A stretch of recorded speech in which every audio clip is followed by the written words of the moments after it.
Bueno, buenas tardes, bienvenidos a la conferencia de cierre. Es un gusto tenerla, Graciela, que ha venido participando de todos nuestros encuentros y bueno, eh, va a ser un placer escuchar su conferencia hoy. Eh, no está de más mencionar algunas cuestiones relativas a su trayectoria, por si alguien no la escuchó anteriormente. Es investigadora del Instituto de Filosofía del Consejo Superior de Investigaciones Científicas de España. Se ha doctorado en Filosofía por la Universidad de Comillas. Integra y ha integrado importantes proyectos de investigación en España sobre fenomenología del cuerpo y especialmente sobre el análisis del dolor y el análisis de la experiencia del gozo. Su investigación se centra en la fenomenología del cuerpo y la actualidad, sobre todo en la afectividad humana y la experiencia erótico-sexual. Y también se ha dedicado y continúa haciéndolo al estudio de Mendel como precursor del pensamiento fenomenológico. Otro aspecto muy interesante de tu propuesta es la idea de una filosofía basada en la experiencia autobiográfica y por supuesto es una conocedora y asidua frecuentadora de la filosofía de Michel. Así que bueno, muchas gracias y te escuchamos. Bueno, muchas gracias a ti, Carlos. Que, bueno, lo primero que quería decir es que, bueno, buenas tardes a todos para allí. Aquí ya casi es de noche. Nada, que muchas gracias por invitarme. La verdad es que me hubiera encantado poder estar ahí de verdad, en cuerpo y alma. eh, pero bueno, esta vez no ha podido ser. Yo tengo recuerdos muy buenos de las veces que fui allí a participar en estas cosas y claro, no es lo mismo, ¿no? Igual agradezco mucho esta pantalla donde se ve la gente porque por lo menos en un cuadradito pequeño he visto alguna cara conocida por allí y bueno, tiene uno una sensación un poco rara de hablar en una pantalla, pero bueno, es lo que hay de momento. Que, bueno, yo quería hacer algunas aclaraciones antes de leer este trabajo. Ya las hizo un poco Carlos. Yo este trabajo lo estoy haciendo desde hace un tiempo, enmarcado en el proyecto de investigación en el que participo, que el investigador principal es Agustín Serrano de Haro, que empezamos hace ya unos cuantos años con la fenomenología del cuerpo y el análisis del dolor. Y bueno, estos últimos 2 años, llevamos más o menos 2 años que hemos dejado el dolor, que nos dolía ya demasiado, y hemos pasado a la fenomenología de la experiencia del gozo, del placer o del gozo. Y entonces, bueno, fue ahí donde yo empecé a interesarme por ver si se podía intentar hacer una fenomenología del encuentro erótico, de la experiencia sexual. Y bueno, está enmarcado ahí, ¿no? Eh, Otra cosa que os quería aclarar es que, bueno, este trabajo yo lo he dividido en 4 partes, no sé si me va a dar tiempo a todo. La primera parte es un comentario crítico a la posición de Henry en cuanto a este tema. La segunda parte es un replanteamiento del problema que yo hago. La tercera parte, muy cortita, son yo le llamo conclusiones o inconclusiones, porque esto es una cosa muy provisional todavía. Y luego hay un anexo sobre la empatía, que no sé si me va a dar tiempo a contarlo, me gustaría, porque bueno, en el transcurso de esta investigación yo traté de relacionar finalmente la sexualidad con el tema de la empatía, que era lo que me había motivado desde el principio, ¿no? Eh, Otra cosa que quería aclarar es que, bueno, está Mario allí, ya se lo dije a él, que no lo voy a citar especialmente, pero que Mario está en todo este trabajo, porque primero que fue él el primero que hace años ya habló del interés que podía tener este tema, y a mí me llamó mucho la atención. Y después porque, bueno, entre las cosas que leí, las cosas que nos hemos escrito, las cosas que hemos hablado, pues me resultaba imposible citar cosas concretas y entonces, bueno, Mario está mezclado en todo esto eh, y bueno, yo no voy a citar nada especialmente, pero bueno, que sepáis que todo esto parte también del pensamiento de él. Bueno, entonces voy a empezar, creo que tengo, no sé si tengo una hora o menos, más o menos, ¿no? Me decís, no te oigo, no te oigo. Sí, Pilar, Graciela, más o menos 40 minutos.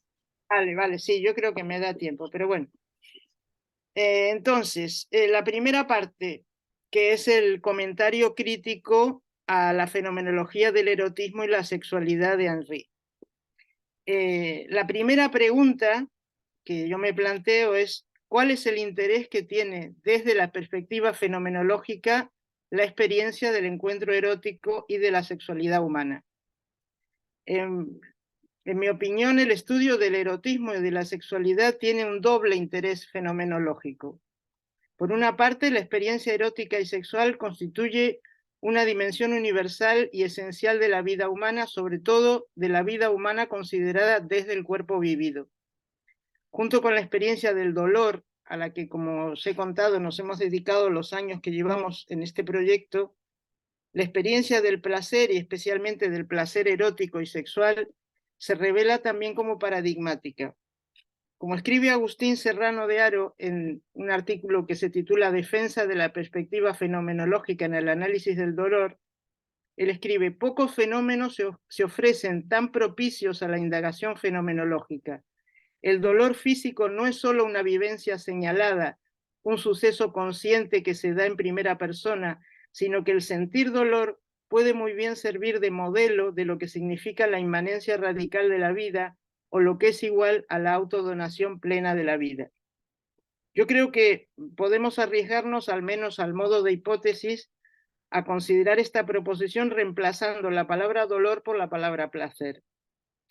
Por tanto, creo que más allá de todas las proposiciones dogmáticas acuñadas por distintas culturas, religiones, ideologías a lo largo de los siglos, hacer hoy una reducción del fenómeno erótico y sexual parece fundamental para desarrollar en profundidad una fenomenología del cuerpo.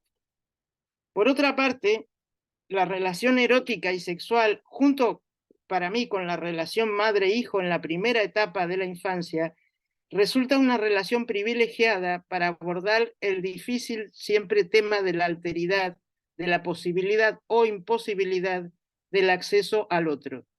Y este tema creo que sigue siendo el punto más crítico de la fenomenología. Sobre esto voy a volver si me da tiempo al final. En su obra Encarnación, concretamente en los parágrafos 40 a 44, Michel Henry desarrolla un esbozo de fenomenología del erotismo y de la sexualidad humana. A pesar de que el autor ya había apuntado algunas reflexiones sobre el tema en obras anteriores, es en este trabajo de síntesis publicado en el año 2000 donde se desarrolla el tema con cierta dedicación. Los otros tres textos donde aparece este tema son en Yo soy la verdad y también en una conferencia de 1990 titulada Le Corps Vivant. Por supuesto que el planteamiento está enmarcado en los principios generales de la obra en su conjunto y en los fundamentos de su particular fenomenología material expuesta en sus textos fundamentales, Esencia de la manifestación y fenomenología, filosofía y fenomenología del cuerpo, y repetida hasta la saciedad a lo largo de sus trabajos. Voy a exponer muy brevemente, porque todos lo conocéis, estos principios para poder a continuación comprender la postura de Henry sobre el tema en particular. La idea fundamental de la fenomenología henriana, como sabéis, es que existen no uno, sino dos tipos de conocimiento que determinan a su vez dos formas del aparecer y por tanto del ser. Duplicidad del aparecer le llamará Henry a esta cuestión. Henry considera que toda la tradición filosófica y fenomenológica se ha ocupado exclusivamente del aparecer mundano y objetivo, es decir, de aquello que se nos aparece, que se presenta ante la conciencia como separado de ella misma, a distancia, distinto de nuestro yo, enfrentado al sujeto y apuntado por la flecha de la intencionalidad. Todo lo que nuestros ojos ven, lo que nuestros oídos oyen, lo que nuestras manos tocan, todo lo que se extiende en el mundo ahí es lo trascendente y constituye lo que conocemos exteriormente, es decir, los objetos de la imaginación y la representación. De otra forma, la otra forma de conocimiento es en la que el ser se nos da de manera inmanente e inmediata. Ya no se trata de cualquier objeto, sino del yo mismo. En este tipo de conocimiento no hay distancia alguna, no hay tampoco ninguna mediación, pues se trata de un conocimiento interior que no va hacia el mundo, sino que viene hacia sí, hacia el yo. Más que un acto intelectual, este conocimiento inmanente, sin objetivación alguna, es un poder, un esfuerzo, un movimiento que tiene lugar en lo más íntimo de nuestra subjetividad. Se trata del cogito, entonces, fuente de toda certeza y evidencia, tal como ya lo entendió en el siglo XIX Mendevillán. Este conocimiento no será ya trascendente, sino inmanente, y en él ya no hay objeto alguno, porque el sujeto del conocimiento y lo que se conoce son los mismos, son lo mismo. Se trata del yo y se trata al mismo tiempo del cuerpo propio, del cuerpo vivido. El cuerpo es, por tanto, el lugar del conocimiento originario, de ese poder sin el cual ningún otro conocimiento es posible. Hay una identidad, entonces, entre el yo, cuerpo, poder, movimiento, conocimiento originario y verdadero. Desde esta ontología viraniana, Michel Henry proclamará el dualismo ontológico como opuesto a lo que llamará monismo ontológico, que recorre toda la historia de la filosofía y que, según el filósofo francés, no ha sabido ver este otro lado del espejo donde se esconde invisible nada menos que la vida. Lo que me interesa extraer de esta posición ontológica para lo que sigue es fundamentalmente la distinción cuerpo objetivo, cuerpo subjetivo, distinción que pienso que perfectamente se puede asimilar a la de Leib-Körper-Husserliana. Desde esta ontología fenomenológica, así la llamará Henry puede asumir con naturalidad, pienso yo, la dualidad husserliana Leib-Körper y distinguir el cuerpo subjetivo, sentido, vivido por dentro, al que llamará también carne, vida o incluso alma, y el cuerpo objetivo, cuerpo constituido, exterior, representado, imaginado. Es necesario que tengamos presente en este esquema henriano, antes de abordar directamente el tema de la sexualidad y del erotismo, porque como veremos en el análisis que hace Henry del fenómeno erótico sexual, es fundamental la distinción entre cuerpo subjetivo y cuerpo objetivo. Ahora bien, hay que tener claro que no es que tengamos dos cuerpos, sino que tenemos dos dimensiones para analizarlo y para experimentarlo. Es decir, lo que tenemos es siempre un Leib-Körper. Tengas en cuenta que en español solo tenemos una palabra para ambos conceptos. Michel Henry, pienso yo que es el fenomenólogo que más profundamente se ha comprometido con una descripción y un análisis de la experiencia erótico-sexual. Henry comienza su análisis a partir de Kierkegaard, concretamente a partir del concepto de angustia. Lo cito: cuando ante el cuerpo mágico del otro el deseo angustiado de unirse a la vida en él despierta la angustiosa posibilidad de poder hacerlo, los dos ríos negros de la angustia han reunido en efecto sus caudales. Su fuerza lo barre todo. A este mundo angustiante del deseo y de la culpa se le da a menudo el nombre de erotismo. Esto está en la página 266 de Encarnación en la traducción española. El deseo llevaría entonces a la angustia, según este esquema, angustia que sería causada por, 1, la capacidad de poder unida a la libertad de acción. La angustia está vinculada a lo posible. Y 2, el descubrimiento de la diferencia sexual, su determinación en el cuerpo objetivo, en la exterioridad, porque el espíritu no se reconoce en ella. Esto nos interesa aquí particularmente. Dice Henry, ubicada en la exterioridad, la diferencia sexual parecía de repente absurda, angustiante para un espíritu que no se reconocía en ella. Para ilustrar su análisis, Michel Henry nos propone una escena. En una fiesta, en un momento dado, un hombre, bailarín, sale al balcón a contemplar la noche. Más tarde llega una de sus compañeras de baile y, como él, coloca su mano en la barandilla, al lado de la mano del hombre. La angustia se hará presente en la pareja desde el instante de su encuentro, pues el deseo del cuerpo del otro lleva consigo una serie de incógnitas en el ámbito del poder ser. ¿Se decidirá el bailarín a tocar la mano de la joven? ¿Qué hará ella con su mano entonces? ¿La retirará bruscamente al sentir la mano de él o, por el contrario, tomará a su vez la mano del joven y la apretará? Todas estas incógnitas, impulsadas por el deseo hacia el cuerpo del otro, llevarán a los jóvenes a la angustia, pues su capacidad de poder, la libertad que los envuelve y que los impulsa a la acción, se sumerge en un torbellino en el que flotan la posibilidad de la culpa y del pecado. Entonces tenemos capacidad de poder igual libertad. Una primera observación crítica que se puede hacer a esta descripción henriana es este primer punto sobre esta caracterización de la culpa y del pecado como productos necesarios de la angustia ante la libertad y del poder de acción.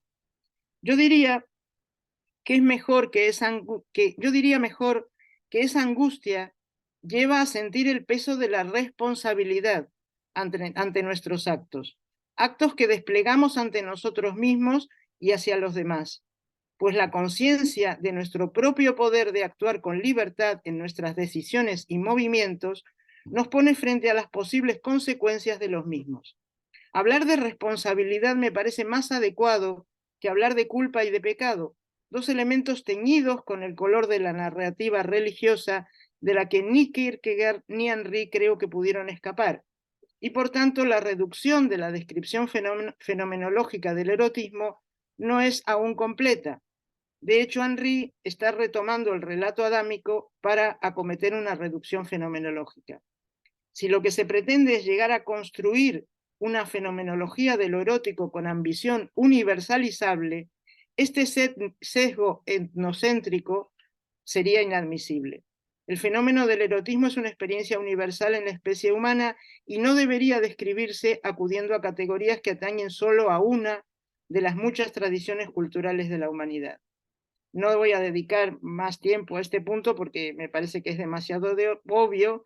Más adelante podemos ver qué otro sesgo se puede encontrar en la fenomenología y en de la sexualidad henriana.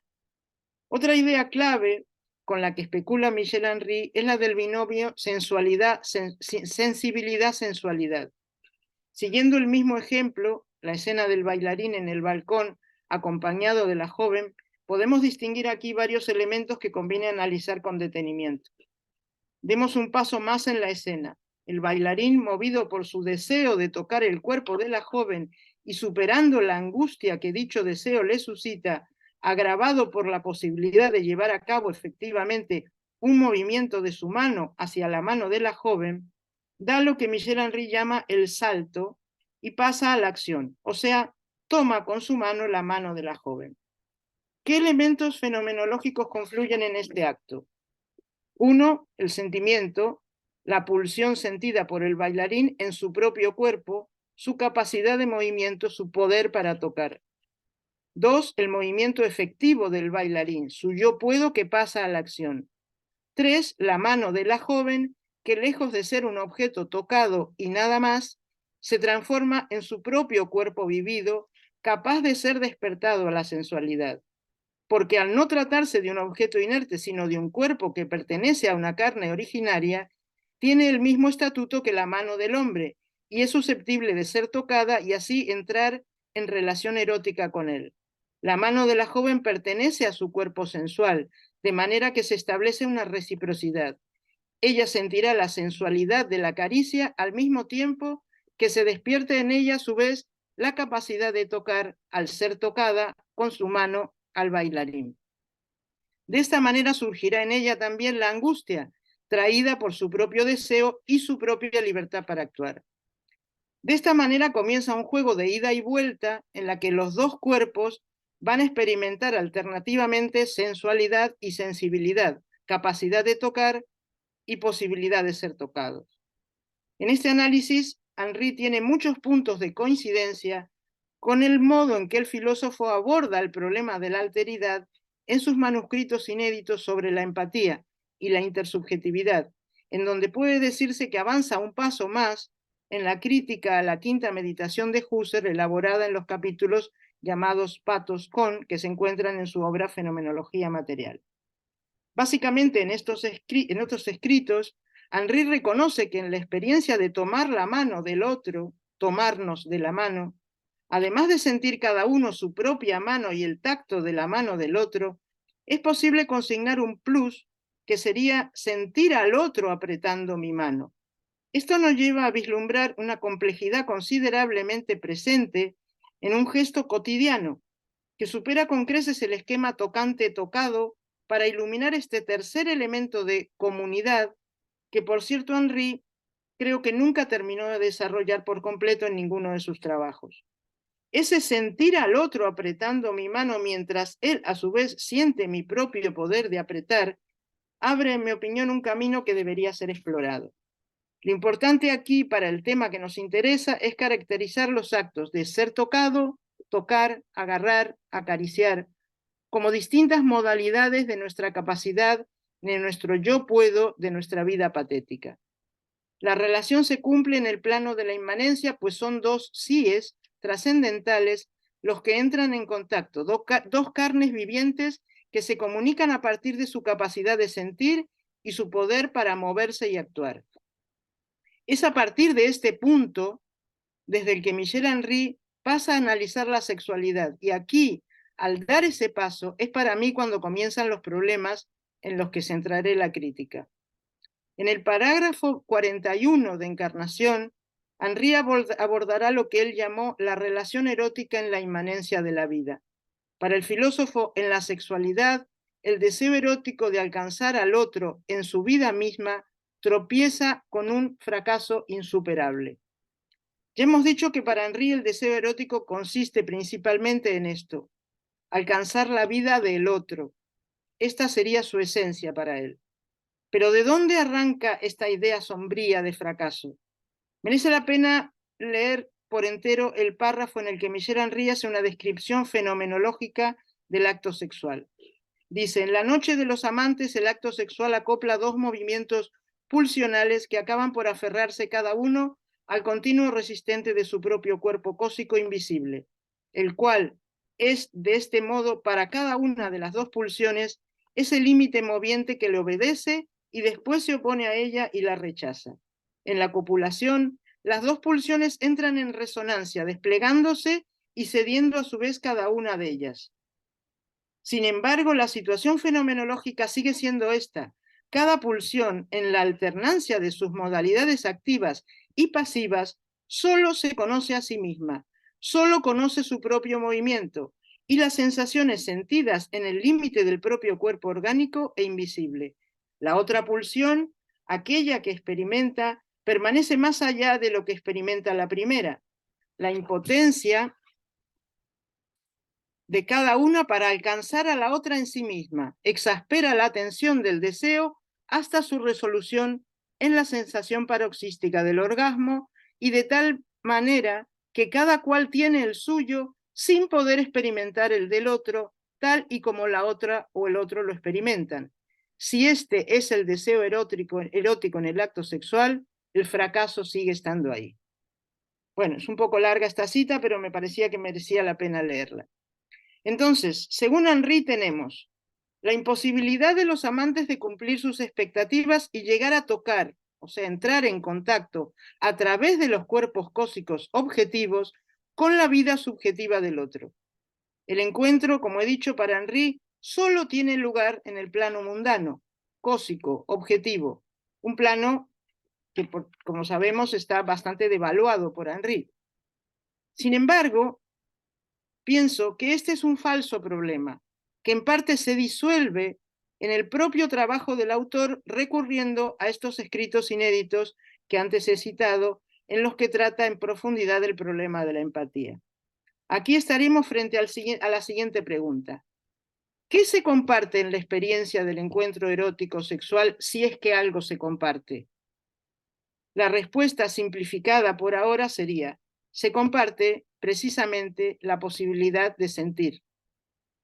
Nunca podemos sentir en nuestra propia subjetividad, en nuestra propia carne afectiva, aquello, el contenido concreto, empírico, que siente el otro, porque efectivamente hay un punto en el que la experiencia es puramente inmanente en el sujeto, pero como sabemos, porque lo experimentamos, que efectivamente algo compartimos, podemos decir que compartimos el sabernos, el sentirnos parte de una comunidad unida por esta posibilidad de sentir la vida y las emociones. De alguna manera nos sentimos formando parte de esa comunidad de vivientes que sienten, sufren, gozan, temen, vibran, y esa comunión con otro viviente y con la vida misma es lo que se hace presente en el encuentro erótico sexual, a veces de manera intensísima. Pienso entonces que lamentablemente Henry no llegó a poder integrar esta idea que aparece en los inéditos con su fenomenología sexual. Cuando se habla de fracaso, es porque somos capaces de imaginar, representarnos, cuál sería la situación que calificaríamos de éxito. Nos preguntamos entonces, ¿en qué consistiría el éxito en el encuentro sexual? ¿Cuál es el éxito del deseo? ¿Conseguir el éxito sería acaso satisfacer el deseo de alcanzar la vida del otro? ¿Es posible satisfacer ese deseo? Más aún, ¿qué significa exactamente la expresión alcanzar la vida del otro? ¿No será quizás que el problema está mal planteado desde un principio y quizás esto no sea lo que constituya, como se pretende, la esencia del deseo erótico sexual? Según Henry, los amantes esperan del encuentro sexual algo así como una fusión, una identificación total y absoluta de sus cuerpos, de sus yo, de manera que esta experiencia de unión los conecte a ambos con un absoluto, y que en esa expectativa de la decepción tiene lugar cuando, aún consiguiendo una coincidencia cronológica de dos espasmos, sin embargo la sensación de separación, de división, de no ser solo uno, permanece. Cada uno de los amantes, en su cuerpo vivido, seguirá su propio camino en el incremento del placer hasta una intensidad máxima, pero esa intensidad será siempre una experiencia de cada uno, separada, diferente, propia e individual, hasta el punto de que Henry se plantea la siguiente pregunta.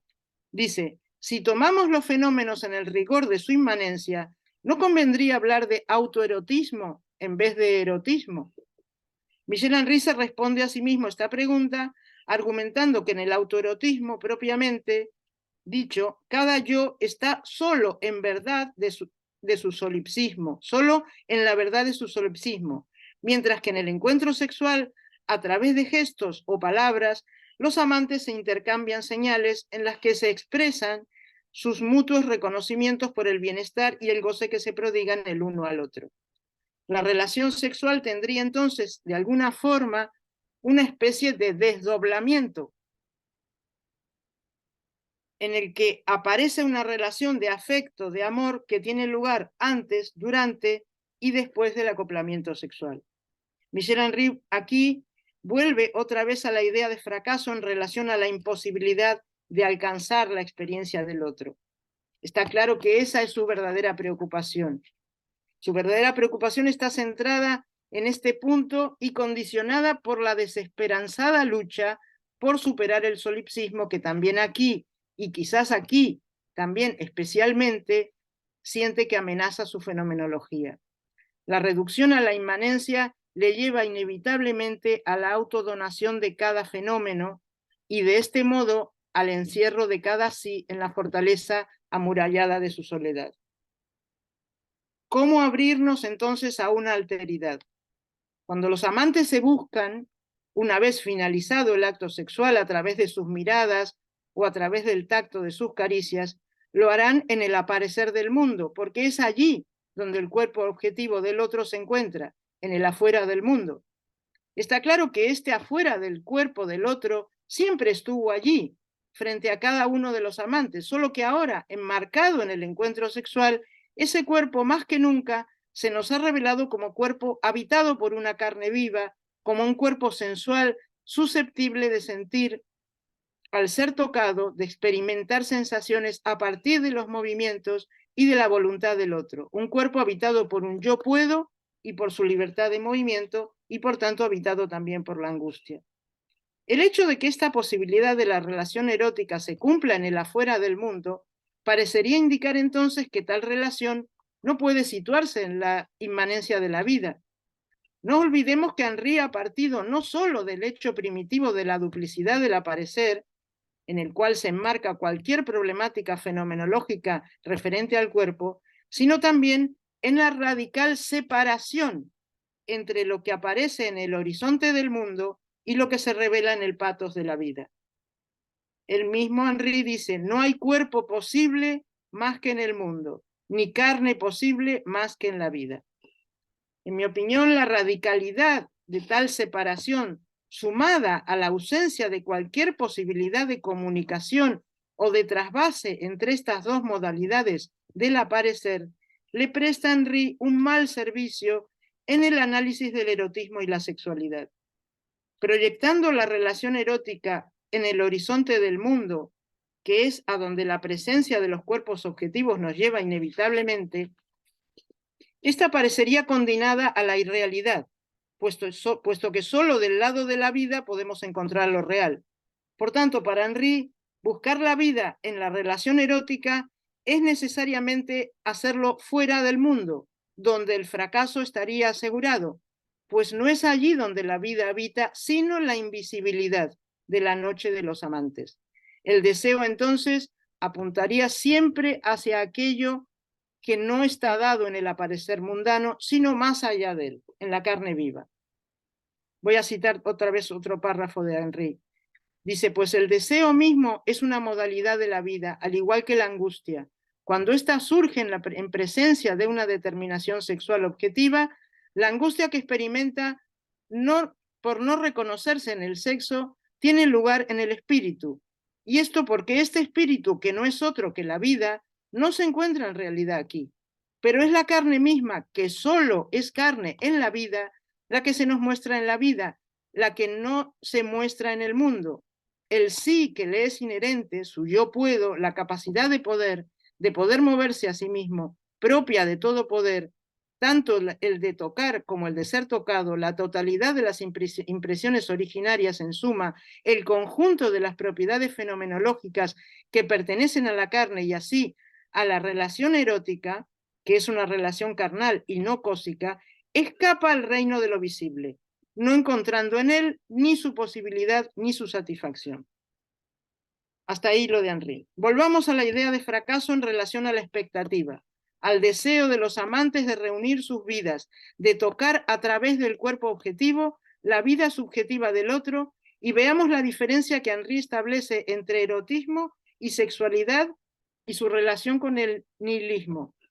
En el planteamiento de Henry, el fracaso del deseo de los amantes por poder acceder a la vida del otro determina el proyecto de aprender su vida en su cuerpo objetivo que se presenta en el aparecer del mundo. La vida real, la del otro y la mía, entonces, se transmuta en este cuerpo natural que se exhibe en el mundo con sus propiedades sexuales.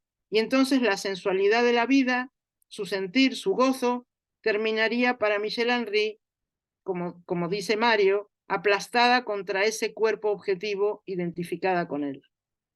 La relación erótica entonces queda reducida a una relación sexual objetiva que tiene lugar como una sucesión de fenómenos y de comportamientos objetivos alejados completamente de este deseo primitivo de fusión de vidas, de simbiosis amorosa, y entonces la relación, el encuentro, ya no se juega en el terreno de la vida, sino en el horizonte del mundo objetivo.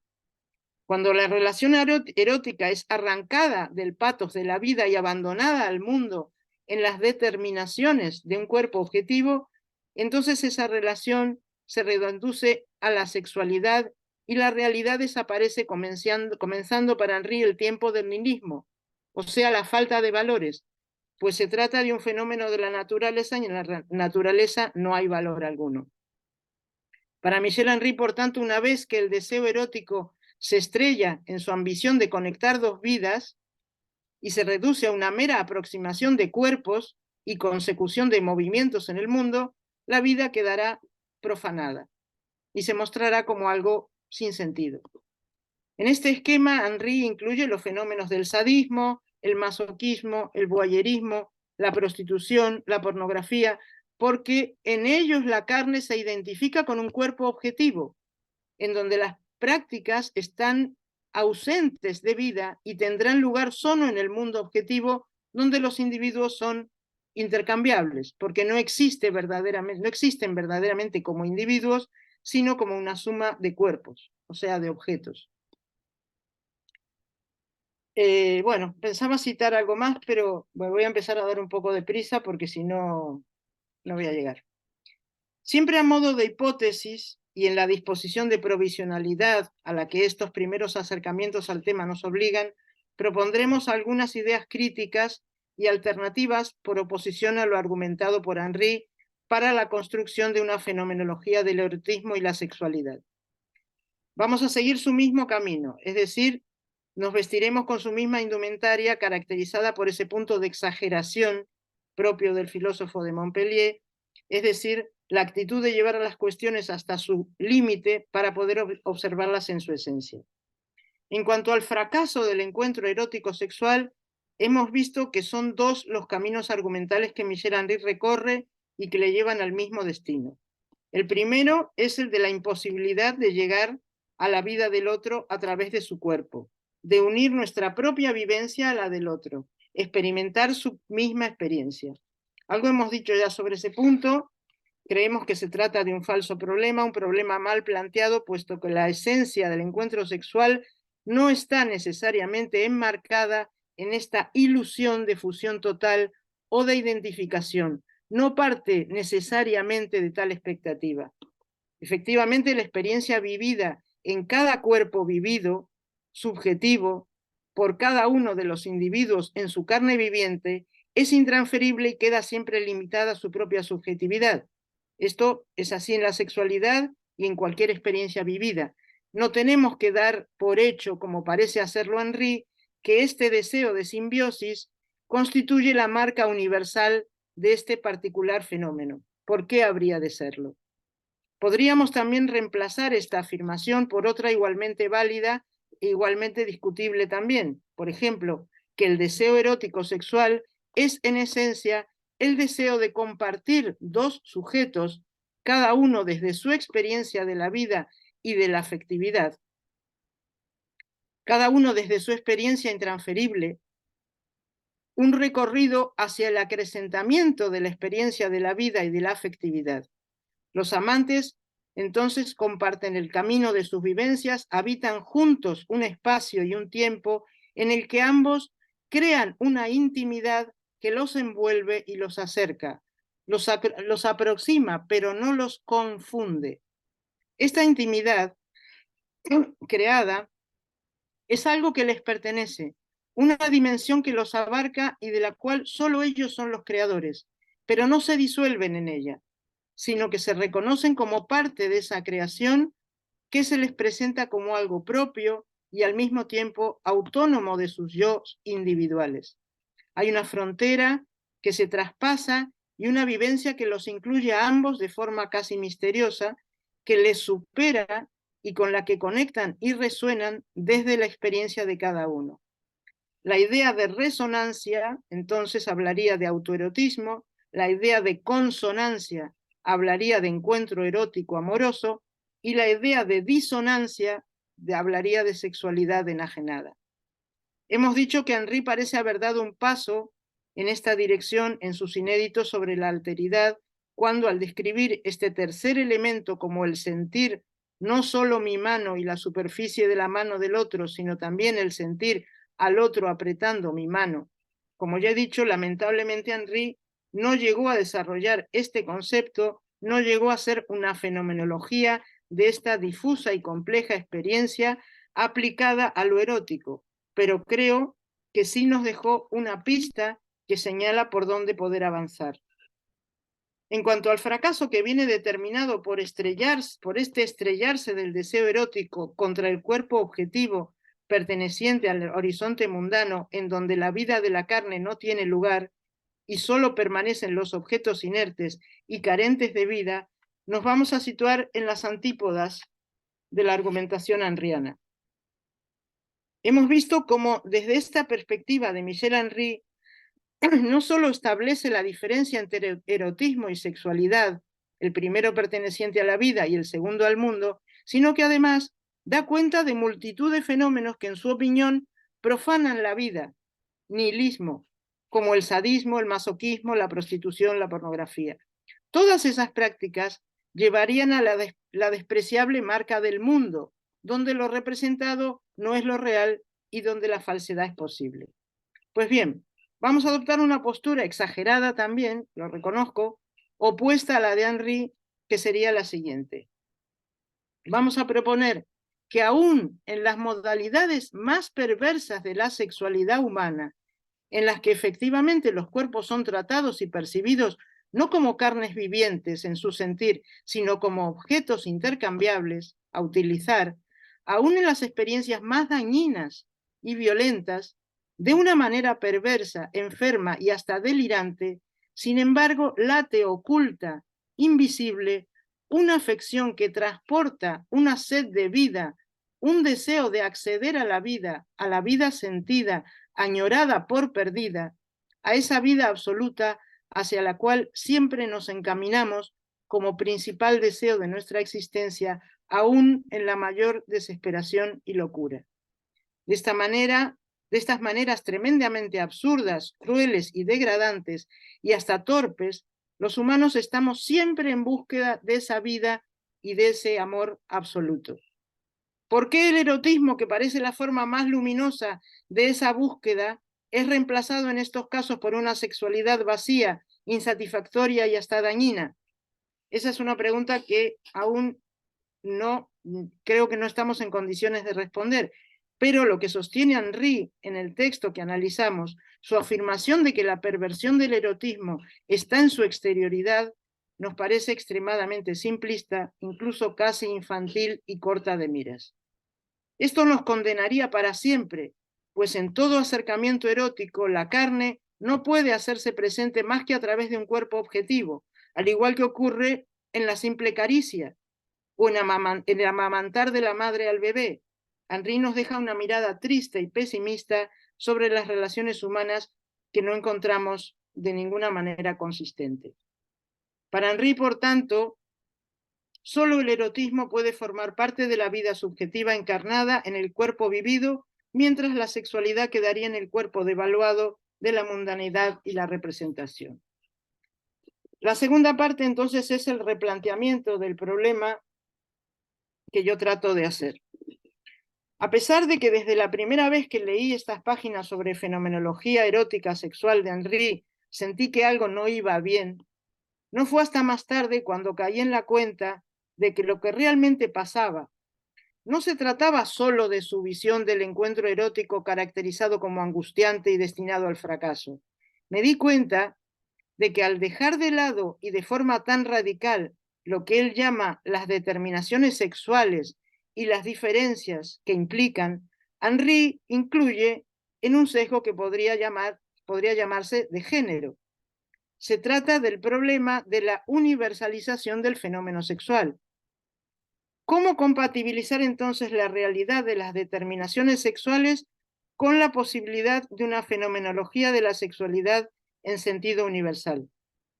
Henry escribe en Encarnación que la determinación sexual forma parte del modo determinado en que es constituido el cuerpo objetivo.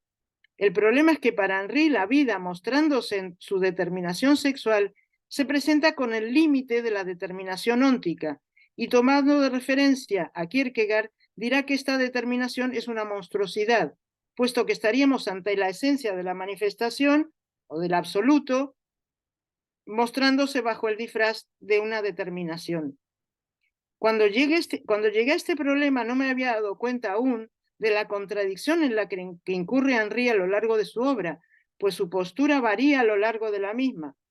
Así, en otra obra fundamental como Yo soy la verdad, pero especialmente en esta conferencia de 1990 titulada Le Corps Vivant, Henry reconoce una sensibilidad femenina y otra masculina en la experiencia de la sexualidad, y deja caer sin muchas explicaciones que tal sensibilidad podría situarse del lado de la carne afectiva y no solo en el cuerpo objetivo.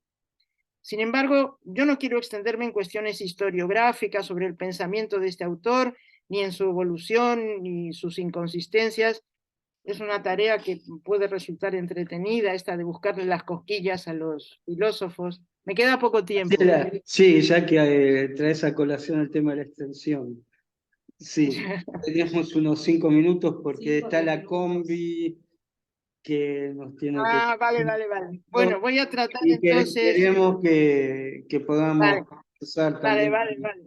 Bueno, entonces, cuento así más o menos rápido, que a pesar de que desde que leí las páginas sobre fenomenología erótica y sexual en Henry, dije algo que no iba bien. Bueno, esto ya lo dije. A ver, entonces, hay una cosa importante, pienso. Cuando hacemos fenomenología, siempre, querámoslo, admitámoslo o no, estamos haciendo análisis de nuestra propia experiencia, en primera persona.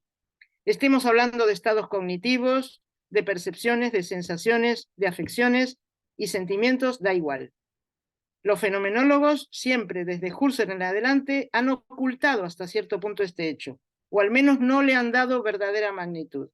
Se han conformado dándolo por hecho, explicitándolo muy poco, y han pasado directamente a las descripciones con pretensión de universalidad, si acaso ejemplificando a partir de algunos acontecimientos vitales ajenos en la literatura, por ejemplo, o de descripciones en primera persona sobre algunas cuestiones nimias. La excepción, según yo lo veo, es Mendevirán, que en el siglo XIX elaboró una fenomenología autobiográfica, pero que, claro, nunca tuvo contacto ni con Henry, ni con... Bueno, Henry tuvo de alguna manera contacto con él, pero bueno, no tuvo contacto con Husserl, por ejemplo, pero está muy presente en la fenomenología francesa. ¿Por qué digo esto? Porque cuando se investiga el tema de la sexualidad desde una perspectiva fenomenológica, se puede comprobar que la visión del encuentro sexual como fracaso al que alude Henry, para mí ahí se está en un sesgo de género. Se está describiendo una experiencia con pretensión de universalidad cuando en realidad se está describiendo una experiencia sexual masculina. En este punto es donde yo di un salto también y pasé de Henry a Simone de Beauvoir, al segundo sexo. Voy a contar nada más que las preguntas que me hice, no voy a desarrollarlas porque no me va a dar tiempo, que son las siguientes. ¿Existe un fenómeno único llamado experiencia sexual humana de carácter universal? ¿O por el contrario, este fenómeno se nos manifiesta como una dualidad o incluso desde una variedad múltiple desde su propio origen?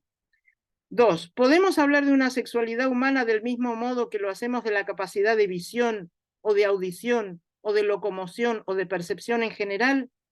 3. Y relacionado con 2. ¿Hasta qué punto la diferencia en los órganos del cuerpo objetivo que se despliegan a partir de un poder de la carne afectiva condiciona también una diferencia en el nivel de subjetividad, es decir, desde la perspectiva del cuerpo vivido? 4. ¿Hasta qué punto la noción de cuerpo sujeto en situación, utilizada por Simone de Beauvoir, puede contribuir a dar cuenta de esa posibilidad de dualidad de la experiencia sexual? 5. ¿En qué medida el hecho de que quienes hayan escrito sobre el erotismo y la sexualidad en la tradición filosófica y fenomenológica hayan sido en su mayoría hombres, ha condicionado una visión androcéntrica del fenómeno de la experiencia sexual humana? Estas son las preguntas. Y las hipótesis, que bueno, no me va a dar tiempo a contarlas, pero están basadas en un trabajo que hace una fenomenóloga que se llama Sarah Heinemann, que seguramente la conoceréis, a partir de la lectura que hace de Beauvoir, serían las siguientes. En las hipótesis de Heinemann hay, que vienen de Beauvoir en realidad, hay toda una región de la experiencia humana y la sexualidad se encuentra dentro de esta región que la tradición ha ignorado y que constituye la experiencia vivida por las mujeres en relación al modo en que se experimenta el cuerpo propio y el de los otros. Al estudiar estas experiencias, menstruación, embarazo, lactancia y sexualidad, nos damos cuenta de que las descripciones tradicionales son defectuosas y parciales.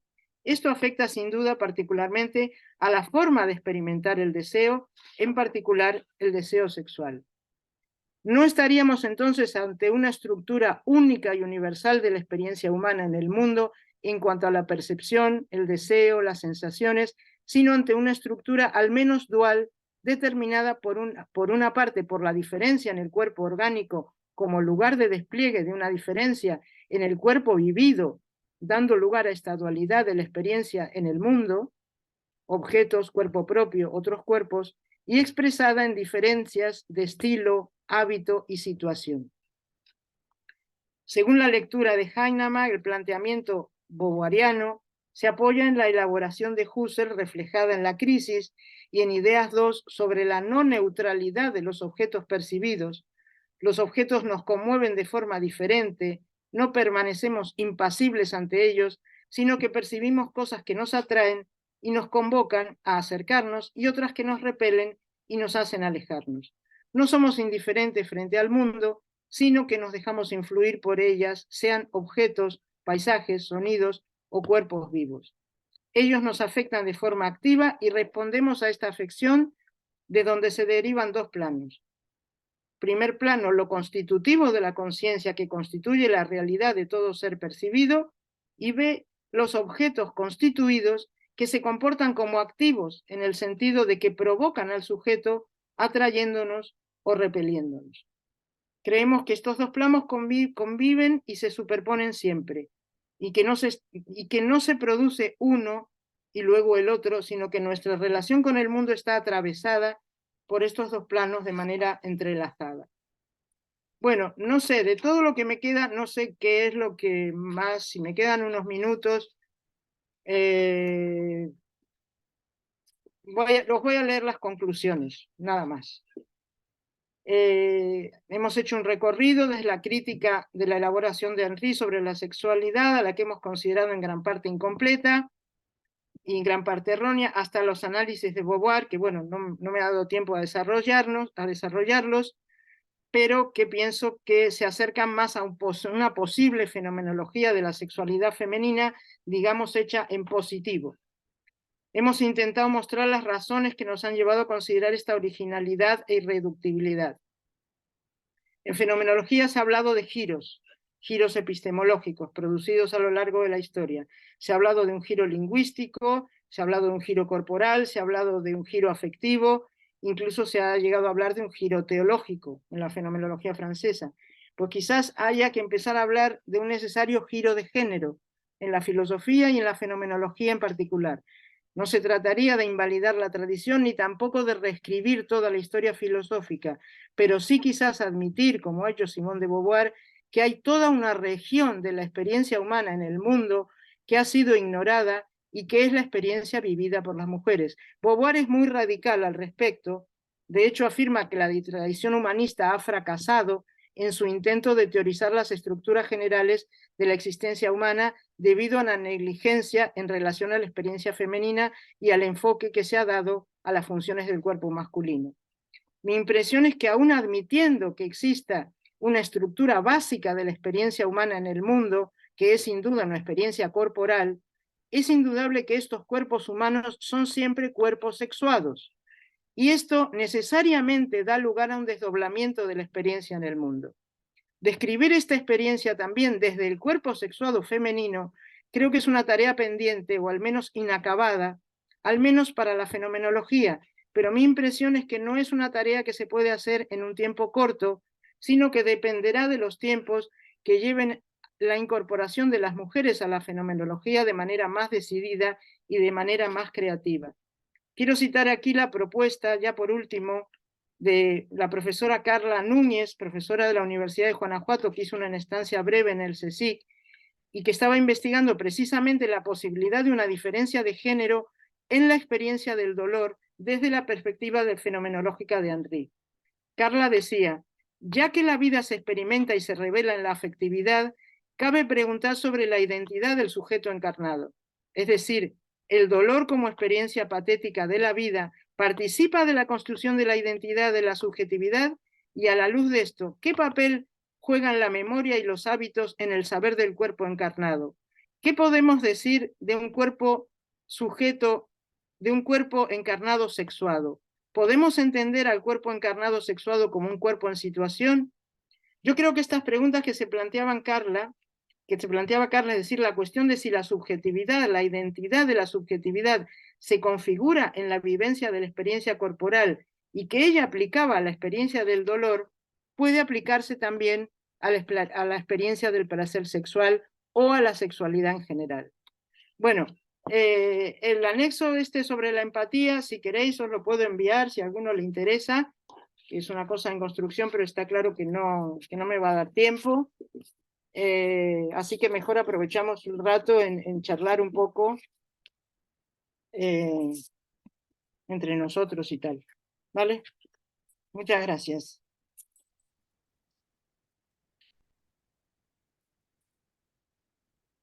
Bueno, hola.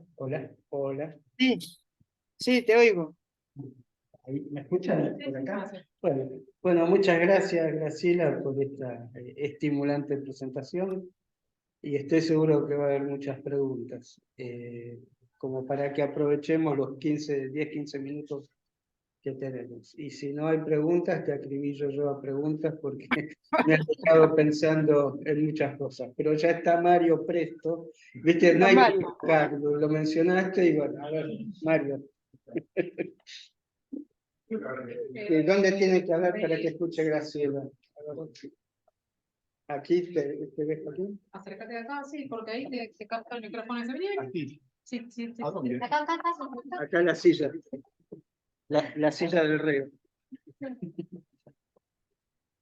¿Dónde estás? Bueno, no sé. Ahí, Sí. hola. Hola, ¿cómo estás? ¿Qué tal? Bueno, no, me gustó a mí mucho la exposición. Yo, bueno, pero ya no tengo tiempo ni para elogios, ni para crítica, ni para nada. Acá hay un ambiente de angustia, porque está música afuera. Mira, te voy a hacer la primera pregunta, las primeras cosas que fui anotando. Vos decías, digamos que sustituías con toda la razón esta construcción de tipo cristiana, digamos, de Henry, de angustia por el temor al pecado, digamos, al tocar, con el ejemplo de el muchacho, el bailarín y la bailarina. ¿Y por qué lo reemplazaste por responsabilidad y no por narcisismo? Yo no soy un gran afecto a esta terminología, pero finalmente cuando uno no toca una mano, en general es porque tiene miedo a fracasar, no por responsabilidad.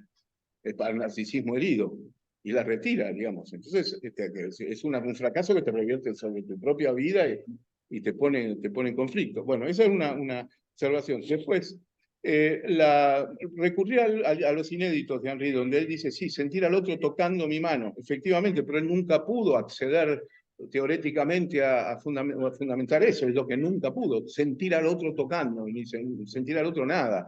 Entonces sí, efectivamente, comparto tu vida. Por eso mi propuesta era digamos, ahí está la cuestión. Si se sigue respetando las constricciones del dualismo henriano, bueno, hay que admitir los principios generales que afectan que tienen que ver con los dos modos de fenomenalización. Si se rompe eso, cosa que estoy totalmente de acuerdo, que es posible y tal vez sea necesario, como lo planteas vos, al abrirlo en otras direcciones, como Simón de Beauvoir, es posible hacer otra. Ahora, si se respetan estas constricciones, es posible también, digamos, dentro de estas constricciones, Henry, yo también encontré cantidad de contradicciones que puse en ese libro del 2004. Que, por ejemplo, la primera y la más burda que encontré yo es que Henry dice es la determinación sexual la que hace nacer la angustia en la vida. ¿Cómo una determinación óntica puede condicionar el desarrollo justamente ontológico, digamos, puro? Es un contrasentido, es burdo, ¿no? En Henry no me lo esperaba. Segundo, ¿Qué poderes tiene esa vida encerrada en sí misma? ¿Qué facultad misteriosa hace que reconozca lo femenino afuera? ¿No? En el caso de heterosexualidad, porque está también esa otra cuestión, que en tu planteo se soluciona muy fácilmente, digamos fácilmente no, más fácilmente que en Henry, que es dual, hombre-mujer, varón-mujer. Bueno, pero ¿por qué el varón lleno de angustia se lanza sobre esa otra vida que está más llena de angustia que la mía? Porque según Henry la mujer es más angustiada que la vida. En Henry es absurdo, yo me voy a arrojar en la vida de lo femenino, de la mujer, para liberarme de la mía cuando está más angustiada según él que yo. Bueno, bueno, mi planteo, digamos, yo nunca tuve una resonancia favorable de mi planteo, pero respeta las constricciones henrianas del dualismo. La relación sexual es finalmente un planteo efectivo de la versión intelectualista. La versión intelectualista sería la reducción fenomenológica. Incluso Descartes es un método que plantea a nivel intelectual lo que es una relación sexual. Las intencionalidades los encontramos en el mundo mirándonos, nos vemos, se empiezan a inflar interiormente las intencionalidades, la inmanencia empieza a llenarse ¿no? Hasta que va desapareciendo la intencionalidad en la relación sexual. Justamente lo que queda. ¿Qué hay de malo en eso? ¿Por qué no pensar que hay? Porque yo ahí lo que encuentro es justamente que se respeta la otra función de la que no has hablado, que es la función ontogenética de la sexualidad. Es decir, nace alguien de ahí, cosa que en el río no existe. En cambio, en la relación sexual sí nace. Y el erotismo es un momento también humano, o también los pavos reales tienen su erotismo. Pero bueno, me encanta, digamos, tu planteo me encantó, digamos, esta apertura que ya me adelantaste en dirección de Simone de Beauvoir y de esta otra filósofa que yo no leí. Pero bueno, la primera pregunta era entonces, ¿por qué responsabilidad y no narcisismo? A ver, la verdad es que yo no había pensado en lo del narcisismo, pero te puedo explicar por qué pensé en responsabilidad. Pensé en responsabilidad porque como él habla de la libertad, mi angustia ante la libertad, mi posibilidad de acción, pues cuando mi posibilidad de acción incluye a otro ser humano, pues claro, ahí tengo yo una responsabilidad, porque incluso mucho más se ve en este plano de la relación erótico-sexual, de la relación física, ¿no? La responsabilidad de no dañar al otro. Hay otro que ya tengo que hacerme responsable del otro, y responsable de mis actos porque tengo la libertad de actuar. Y entonces, bueno, claro, en el momento que actúo, tengo que asumir que puedo hacer un desastre, digamos, que puedo hacer algo bien, puedo hacer un desastre. Entonces, yo lo relacionaba más esa angustia ante la idea de, uy, ahora descubro que puedo actuar, descubro del poder que tengo, y entonces ese poder, pues claro, me conecta con la responsabilidad. Pero el narcisismo también, por supuesto, que puede estar ahí, yo no digo que no, ¿eh? Yo lo relacioné con la responsabilidad porque como vi que él lo relacionaba con el pecado, era como que estaba diciendo que ya en esa libertad de acción parece que ya iba a ser el mal, y no tiene por qué. Claro, la otra es la otra y me retiro y dejo paso. Vos decís que no desarrolla la vida del sentir al otro tocando mi mano, pero es lo que no logra hacer. Es decir, que lamentablemente no explora. No lo logra hacer. No lo logra hacer. Yo lo que iba a decir es que cuando tú me preguntaste, ¿se debe respetar este esquema de vida, mundo? Yo creo, a ver, que el problema de Henry para mí a estas alturas no es este esquema, es el corte tan grande que hay entre esas dos cosas. No hay posibilidad de trasvase entre vida y mundo. Ahí es donde yo creo que está el problema.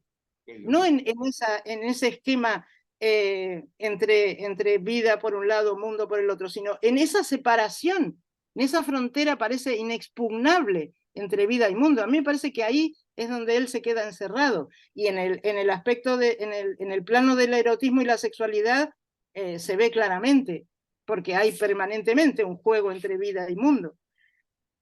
Bueno, respecto a esto de por qué la mujer está más angustiada que el hombre, yo no le dediqué ni un párrafo porque me parece una tontería desde el principio. Y en cuanto a lo de la intencionalidad que desaparece en la relación sexual, lo voy a pensar. No lo había pensado nunca en ese sentido, pero sí creo que por ahí puede haber un camino. Bueno, gracias. Bueno, gracias. seguimos, Me van a seguimos. matar, nosotros la seguimos en otro momento. Le toca a los otros. Gracias. Bueno, ¿quién más tiene alguna pregunta? Mientras les voy pidiendo disculpas por esta situación, les quería contar que nuestra universidad es nietzscheana. Dice sí a todas las cosas. ¿Querés ¿Qué hay? un Una para fiesta, una conferencia? hay música. ¿Querés un parlante para animar la fiesta? También. Todas las cosas juntas a la misma hora y en el mismo lugar. Sí. Si podés pasar aquí, para así te ve Graciela y es más, no digo cara a cara, pero simulado. Hola, No, no. ¿qué tal? ¿Cómo estás? Hola, ¿qué tal? ¿Cómo estás? ¿Tanto Bien. tiempo? Sí, ¿cuánto tiempo? Ahora yo estoy en Argentina y tú estás en España. Pero bueno, simplemente quería preguntarte algo así como muy rápido. ¿Cómo se interpreta entonces? Porque ahora que estáis hablando de la sexualidad y del fracaso, si no se le podría dar un sentido positivo que el propio Henry le da también incluso al ejercicio de la intencionalidad sexual cuando habla. Creo recordar que en Fenomenología y Filosofía y Fenomenología del Cuerpo, pues habla en algún momento de que ese fracaso es precisamente el principio de la renovación constante del acto. O sea, que no supone precisamente el término del acto, sino la invitación a una nueva renovación del acto. Si no cabría, para salir de esa consideración peyorativa que parece que se deduce del acto. O sea, ¿cómo ves tú eso? Si ves que eso podría ser una clave para salvar a Henry o no podría ser una clave. No, no, no. Yo creo que Henry en esto no se salva. Yo realmente creo que no se salva. Creo que, a ver, creo que siempre tenemos que pensar subidos a los hombros de Henry, porque hay que seguir pensando.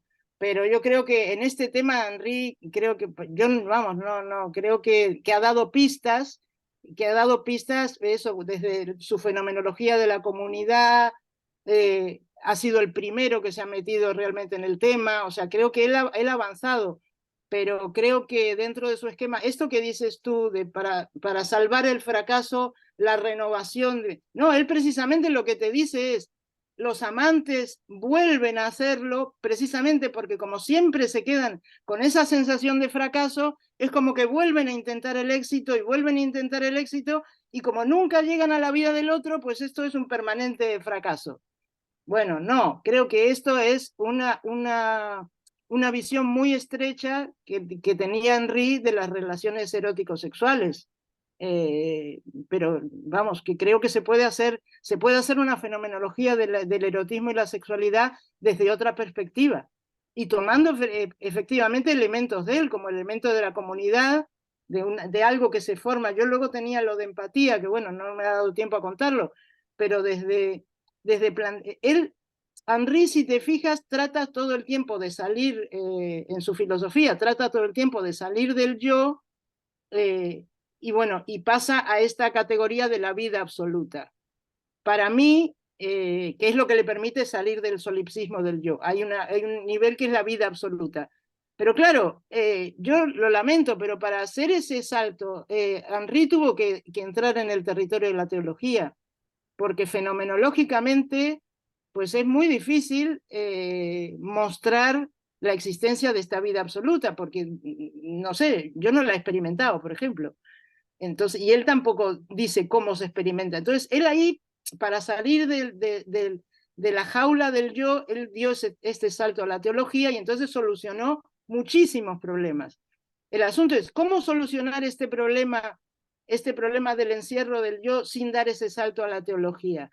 Pues para mí se puede dar si pensamos en el tema de la empatía, tomamos como ejemplo la relación erótica y también la relación madre-hijo en los primeros días, que es una relación sin logos, sin yo constituido. Ahí no hay yo constituido.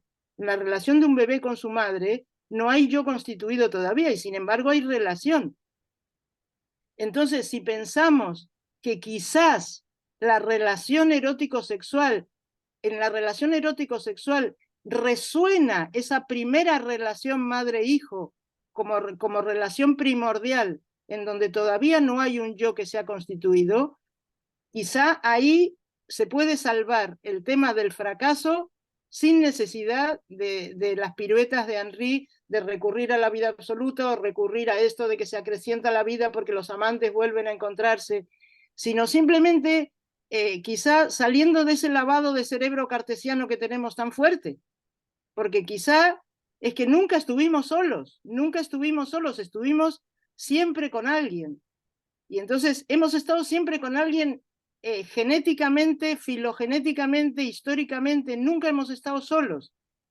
El yo es un invento, realmente es un invento. Y entonces a lo mejor el erotismo va por ese lado, por volver a esa sensación primordial de que no estamos solos. Pero bueno, esto es un camino, ¿eh? Es un camino. Sí, sí, muchísimas gracias. Bueno, gracias por tu pregunta. A ambos. Creo que tendríamos que ir terminando acá, Sí. quedarnos a vivir para ¿Pero siempre. qué es lo que tenéis ahí? ¿Una Palabras. fiesta? ¿Una fiesta? Sí, viste, nos dieron un aula justo al lado de la feria y la pasión por el jazz es indetenible. Tendríamos que Ya, hacer ya. un club. Bueno, pues nada, lo siento. Lo siento por mí, que me hubiera gustado quedarme más rato con vosotros. Y lo Para la siento fiesta. por... Yo tenía unas preguntas que te iban a hacer temblar, pero bueno. Bueno, No, pero coincido. no, llámame cualquier día y hablamos, porque yo estoy con todo esto dándole vueltas, ¿eh? No te creas, no tengo nada Bueno. fijo. Sí, no, yo también estoy trabajando. Adelántame Sí, adelántame estoy algo. trabajando sobre el tema del cuerpo. Y bueno, los problemas que señalás vos en el erotismo tienen que ver con la teoría del cuerpo. Empezando por el cuerpo objetivo. Yo ya perdí la cuenta de la cantidad de cuerpos que tiene Henry, pero precisamente en Encarnación surge la paradoja de que tenemos dos cuerpos objetivos. Ya. Con la representación, pero al principio aparece, además no alcanza con la carne, había que meter el cuerpo como presencia en el mundo, entonces ya no es una realidad, no sabemos qué es. Pero ¿sabes lo curioso de esto? Es que cuando yo Discúlpame, estoy tratando de salir de la psicosis de creer que existe el cuerpo. No sé quién pudo tener con su mano una relación de objetividad antes de leer a Husserl. Yo la verdad que me declaro incapaz. Pero bueno, es largo y lo hablamos. Si querés un día te mando un mail. sí hablamos, pero una Vamos cosa que te iba a mandándonos decir, las... por si te interesa ir por ese lado, que yo me asombré muchísimo cuando empecé a leer a Mende Virán, de la interpretación que hace Henry de este esquema de los cuerpos, y que él dice que es viraniana, porque el desarrollo que hace Virán no es así, no es como él lo cuenta. Nada, es como él lo cuenta mucho mejor. Para Virán está lo que se llama el cuerpo afectivo. Virán habla de cuerpo afectivo, que en realidad es el inconsciente, es el inconsciente. Y Henry esto no, Henry hizo una interpretación de los cuerpos viranianos que realmente no se ajustan a la teoría de Virán. Y eso es muy curioso, porque lo de Virán da un juego diferente, Pero bueno. Y después el otro día Miguel sugirió la ironía de que la carne en el río es una carne sin concupiscencia y sin fecundidad, ¿no? Por eso Sí. necesita el cuerpo, pero resulta que la sexualidad del cuerpo es objetiva, es raro, es raro. Tal vez es hacia la peor perversión, no la del sadomasoquismo, sino yo creo que la interpretación mejor, del cuerpo cósmico. yo creo que lo mejor que podemos hacer es olvidarnos de Henry y hacer una fenomenología de estas cosas. Es la conferencia de cierre, Graciela. No podemos estar de acuerdo en eso, por más que pensemos igual. No, a ver, no, Henry lo llevamos en el corazón, pero que no seguir dándole vueltas a Mario Henry. dice que la mejor carne es la argentina. Bueno, muchas gracias, Graciela. Gracias a vosotros por la paciencia y nada, trataré de ordenar un poco más mi pensamiento en el futuro. Bueno, esperamos atentos y atentas tus trabajos sobre el tema, seguramente. Bueno, venga, que lo paséis bien y estéis bien y que la Argentina vaya mejor. Eso sí que es. Ahí ya nos tenemos que volver a quedar y no nos vamos más. Es más fácil resolver el fracaso Sí. del erotismo Fracaso bueno, que la situación de la Argentina. Gracias, Graciela. Hasta pronto. besos. Adiós.